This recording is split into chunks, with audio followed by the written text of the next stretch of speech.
What is globalization? The word globalization is a common one these days.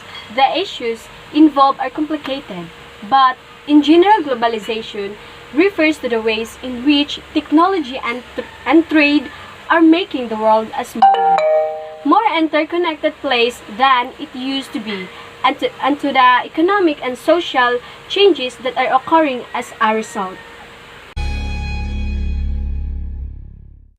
Globalization is a widely discussed topic.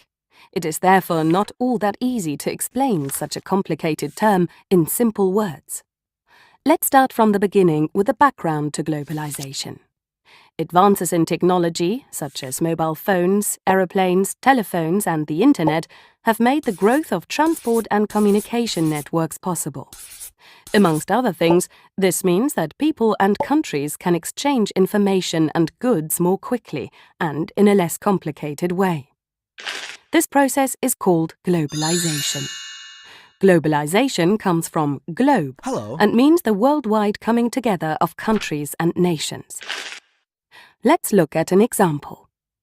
Companies used to manufacture products in their home countries, just like the companies Profi TV and Supercolor, who produce televisions in country A. Their products are in direct competition with each other, but both companies pay the same salaries and production costs. They have the same customers, use similar suppliers, and sell televisions at similar prices. In short, the same conditions apply to both companies. So far, so good.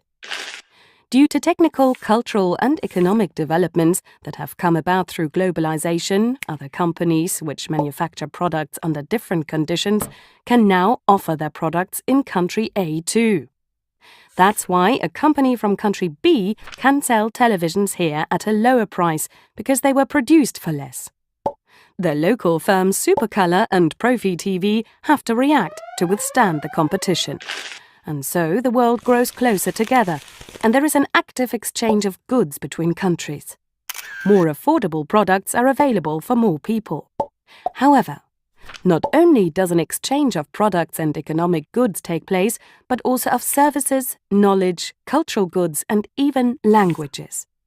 All of these individual elements are closely linked and influence each other. But where there is light, there is also shadow. Because of globalization and this intense exchange of goods, people and the environment often suffer. If a company decides to move production to an economically disadvantaged country, people in industrialized countries lose their jobs. At the same time, job opportunities open up to many locals in the economically disadvantaged country. Many people in these countries work for very little money in comparison to those in industrialized countries. Therefore, they often remain poor and more often than not do not have sufficient insurance, social insurance, or health insurance cover. A further disadvantage of globalization is ecological problems such as climate change. The use of aeroplanes, ships, and lorries to transport goods over international borders is constantly on the increase. This causes more carbon dioxide to be released into the atmosphere, which, in turn, is the main cause of global warming. Even national environmental standards are ignored. This is a further cost factor in the worldwide international site competition, which should be kept as low as possible to be attractive for a company. There are therefore many sides to globalization, which affect almost all aspects of life, causing me to think that the chain of positive and negative effects will continue to grow further. What's important is to realize that globalization itself is neither good nor bad. It just depends how people deal with all the new possibilities in the future. When did globalization begin?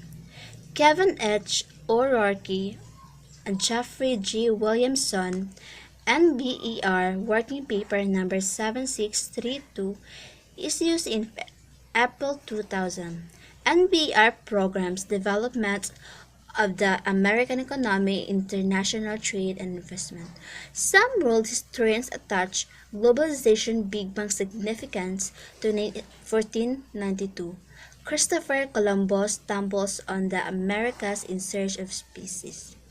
In 1948, Vasco da Gama makes an end run around Africa, and Gama makes an end run around Africa and snatches monopoly rents away from the Arab and Venetian species traders. More goods at lower prices. Globalization encourage each country to specialize in what it produces best using the less amount of resources, known as a cooperative advantage. This concept makes production more efficient, promotes economic growth, and lower prices of goods and services, making them more affordable especially for lower income households. Globalization is a word used to describe the growing independence of the world economics, cultures, and populations brought about the cross-border trade in goods and services, technology, and flows of investment. People and information countries have built economic partnership to facilitate these improvements over many centuries rather. But term gained popularity after the Cold War in the early 1990s as these cooperative arrangements shaped modern everyday life. This guide used the term more narrowly to refer to international trade and investment among advanced economies, mostly focusing on the United States. The wide-ranging effects of globalization and complex and politically charged. As with major technological globalization benefits society as a whole while harming certain groups. Understanding the relative costs and benefits can prove the way of elevating the problems while sustaining the wider payoffs.